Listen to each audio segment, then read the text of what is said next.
عورت کی آواز کا پردہ ہے.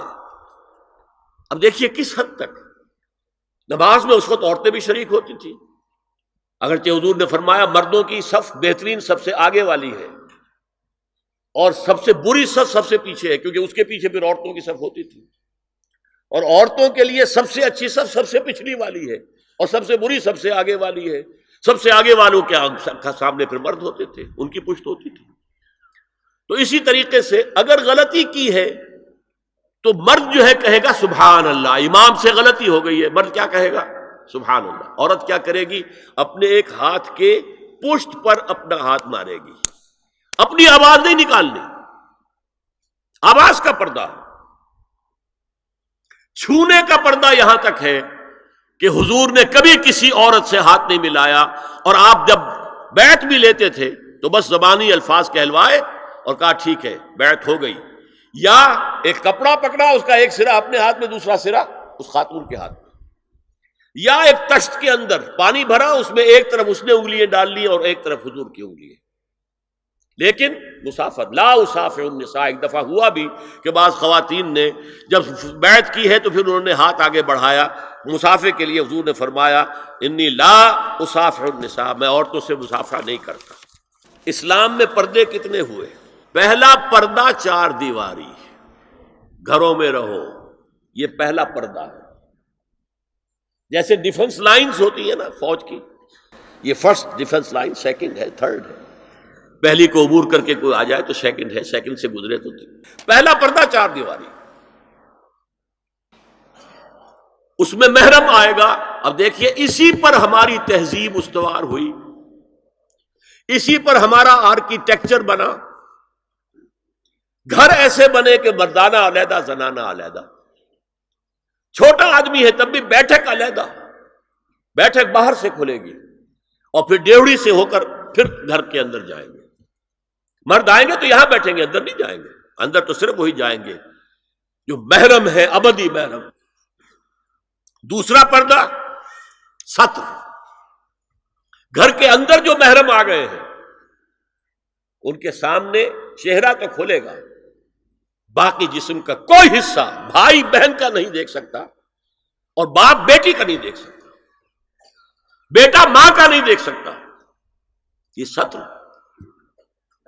عورت پوری کی پوری عورت ہے. عورت کہتی ہے چھپانے کی چیز کو. عورات النساء، عورتوں کی چھپی ہوئی چیزیں جن پر ظاہر نہیں ہوئی. لم یظہروا علی عورات النساء، ابھی تک ہم نے لفظ پڑھایا. ابھی تیسرا پردہ ہے چہرے کا پردہ. یہ ہے غیر محرموں سے، اور جب کہ گھر سے باہر نکلنا ہو اس کے لیے سورہ احزاب میں نے کہا تھا گھر سے باہر کا پردہ، چہرے کا پردہ وہ غیر محرموں سے ہے، اور گھر سے باہر نکلے گی تو غیر محرم سامنے آئیں گے. یا ایھا النبی قل لازواجک وبناتک ونساء المؤمنین یدنین علیہن من جلابیبہن ذالک ادنی ان یعرفن فلا یؤذین وکان اللہ غفورا رحیما. اے نبی صلی اللہ علیہ وسلم کہہ دیجئے اپنی بیٹیوں سے اور اپنی بیویوں سے اور مسلمانوں کی خواتین سے. اب دیکھیے یہ سورہ احزاب ہی میں ہو رہا ہے. شروع میں یا نساء نبی سے بات چلی، استیزان بھی صرف نبی کے گھر میں داخل نہ ہو اذن کے بغیر. آگے چل کر سورہ احزاب ہی میں عام بھی کر دیا. قل لازواجک وبناتک ونساء المؤمنین، کہہ دیجئے اپنی بیویوں سے، اپنی بیٹیوں سے اور اہل ایمان کی خواتین سے، یدنین علیہن من جلابیبہن، کہ وہ اپنے چہروں کے اوپر اپنی جلباب کو لٹکا لیا کریں، چہرہ چھپ جائے. اب اس کی تفسیر میں چاہتا ہوں کہ آپ کو جو مختلف مفسرین نے کی ہے وہ آپ کے سامنے میں رکھوں. حضرت عبداللہ ابن عباس نے اس آیت کی جو وضاحت فرمائی ہے اسے حافظ ابن کثیر نے اپنی تفسیر میں اس طرح نقل کیا ہے. اللہ نے مسلمان عورتوں کو حکم دیا ہے کہ جب وہ کسی کام کے لیے گھروں سے نکلیں تو اپنی چادروں کے پلو اوپر سے ڈال کر اپنا منہ چھپا لیں اور صرف ایک آنکھ کھلی رکھیں. دونوں آنکھیں بھی غلط ہیں. ہمارے ہاں برقع کیوں بنا تھا؟ دیکھیے چادر میں عورت لپٹی ہوگی، اس کا ہاتھ جو ہے اس چادر کو سنبھالنے میں آکوپائی ہو جائے گا۔ برقع ضرورت کی ایجاد ہے جو ہوا ہے، اور اس کے آگے آپ کو معلوم ہے پچھلے برقعوں میں جالیاں لگی ہوتی تھی کہ نگاہوں سے بھی براہ راست سامنا نہ ہو، اور یہ میں نے اپنی آنکھوں سے دیکھا۔ انقلاب ایران کے بعد جو حاجی آئے ایران سے، ان کو جو میں نے دیکھا ہے، اس طرح چادر میں ملبوس عورتیں ہوتی تھی، لمبی سی چادر، ایک ہاتھ سے اس کو اس طرح پکڑا ہوا ہے اور صرف ایک آنکھ کھلی ہے، دوسری نہیں۔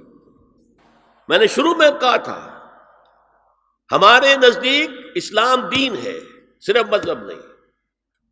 اسلام قرآن اور سنت دونوں پر مبنی ہے، صرف قرآن پر نہیں۔ اسی میں ایک اضافہ کیجئے اس بات کا کہ حضور نے کئی حضرات سے یہ کہا، کہیں وہ رشتہ کر رہے تھے، کہ آپ نے ایک نظر دیکھ لیا ہے۔ اب اگر یہ ایک نظر دیکھنا اس کی اتنی اہمیت ہے تو اس کا کیا مطلب ہے؟ اگر تو صورتحال یہ ہوتی کہ ہر وقت چہرہ کھلا ہے، آ رہے جا رہے، تو ایک نظر دیکھنے کی کیا ضرورت ہے؟ وہ تو دیکھا دکھایا ہے۔ زمانہ آیا ہے بے حجابی کا، عام دیدار یار ہوگا۔ سکوت تھا پردہ دار جس کا، وہ راز اب آشکار ہوگا۔ تو ظاہر بات ہے وہاں پردہ ہو گیا تھا، تبھی تو تھا نا کہ ایک نظر دیکھ لو۔ آپ نے پوچھا ایک صحابی سے کہ رشتہ کہاں کیا؟ وہاں کیا ہے۔ تم نے ایک نظر دیکھ لیا ہے؟ اس خاندان کی آنکھوں میں کچھ نقص ہوتا ہے، دیکھ لو، بس ایک نظر دیکھنا ہے، اس کی اجازت۔ تو یہ اجازت ہونا اس کا خود ثبوت ہے کہ عام حالات میں عورت جو ہے وہ دکھائی نہیں دیتی تھی، بلکہ وہ پردے میں رہتی تھی۔ مسلمان جدید تعلیم یافتہ دانشوروں کی منافقت، وہ کہتے ہیں یہ پردہ وردہ سب مولویوں کی ایجاد ہے۔ کبھی کہہ دیتے ہیں یہ تو ہندوستان میں راجپوتوں کا پردہ ہوتا تھا تو مسلمانوں نے یہاں یہ پردہ ایجاد کر لیا۔ میں نے دیکھا ہے عرب کی بدو خواتین کو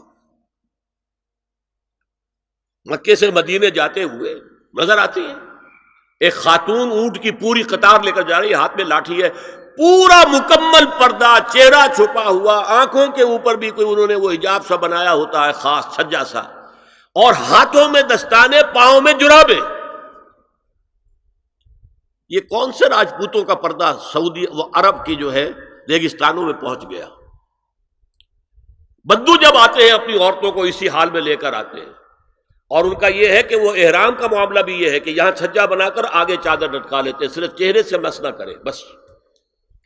اور وہ پھر اپنی خواتین کو جب طواف کراتے ہیں تو ان کے گرد گھیرا ڈال لیتے ہیں ہاتھ سے ہاتھ پکڑ کر، تاکہ کسی اور کے ساتھ ان کا نہ کندھا لگے اور نہ کوئی اور جسم کا حصہ بس۔ یہ پردہ وہاں کہاں سے آ گیا؟ سر سید کا واقعہ تو میں آپ کو بتا چکا ہوں۔ اب ذرا علامہ اقبال، میں منافقت اس لیے کہہ رہا ہوں کہ ایک طرف ہمارا جدید دانشور طبقہ، مولوی ملاٹے دیوبندی ہوں، فلاں ہوں، یہ ہوں وہ ہوں، یہ دقیانوسی ہے، اصل میں تو سر سید احمد خان، اور پھر علامہ اقبال۔ علامہ اقبال کا حال کیا ہے وہ سن لیجئے آپ۔ انگریز سرکار لارڈ ولنگٹن کے زمانے میں علامہ اقبال کو اپنا گورنر بنا کر جنوبی افریقہ بھیجنا چاہتے تھی۔ من جملہ دیگر شرائط کے ایک شرط یہ بھی تھی کہ تمام سرکاری تقریبات میں بیگم اقبال ان کے ہمراہ ہوں گی۔ علامہ اقبال نے یہ کہہ کر اس پیشکش کو ٹھکرا دیا، بے شک میں گناہگار مسلمان ہوں اور اعمال کے اعتبار سے مجھ سے بہت سی کوتاہیاں سرزد ہوتی ہیں، تاہم میں اتنا بے غیرت نہیں ہوں کہ محض ایک سرکاری عہدے کی خاطر اپنی بیوی کو بے پردہ کر دوں۔